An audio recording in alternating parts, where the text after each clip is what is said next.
നിന്റെ ഹബീബ് മുഹമ്മദുർ റസൂലുള്ളാഹി സ്വല്ലല്ലാഹു അലൈഹി വസല്ലം തങ്ങളെ ചാരത്ത് ഞങ്ങൾക്ക് എത്തണം. ആ സ്വർഗ്ഗത്തിൽ ഒരു 2 റക്അത്ത് നിസ്കരിക്കണം. റൗളാ ശരീഫിന്റെ മുന്നിൽ ഇമാം നബവി റളിയല്ലാഹു അൻഹു പഠിപ്പിച്ചതുപോലെ അതോടെ ബഹുമാനത്തോടെ നിൽക്കണം. എന്നിട്ട് ഞങ്ങൾക്ക് വിളിക്കണം, അസ്സലാത്തു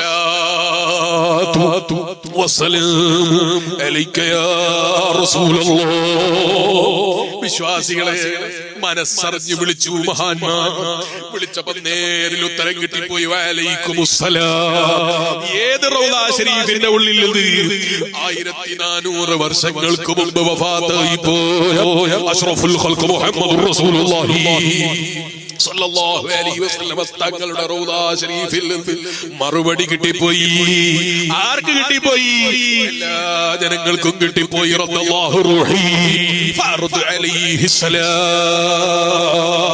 എന്നോട് സലാം പറയുന്ന, എന്നെ ഇഷ്ടപ്പെടുന്ന ആളുകളെ സലാം പറയുമ്പോ അവർക്ക് സലാം മടക്കാൻ എന്റെ റൂഹ് തിരിച്ചു തരുമെന്ന് പറഞ്ഞത് ഞാനല്ല കേട്ടോ, അല്ലാഹുവിന്റെ റസൂൽ മുഹമ്മദുർ റസൂലുള്ളാഹി സ്വല്ലല്ലാഹു അലൈഹി വസല്ലം.